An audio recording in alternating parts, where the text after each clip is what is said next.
நந்தா திருமண மண்டபம் தரைத்தளம்.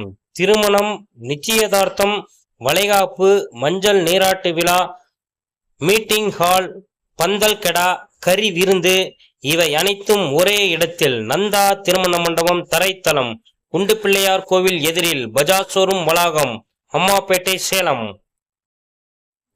ஒரே இடத்தில் 3 மண்டபம். நந்தா திருமண மண்டபம் தரைத்தளம், நந்தா திருமண மண்டபம் முதல் தளம், நந்தா திருமண மண்டபம் 2ஆம் தளம் இவை அனைத்தும் ஒரே இடத்தில்.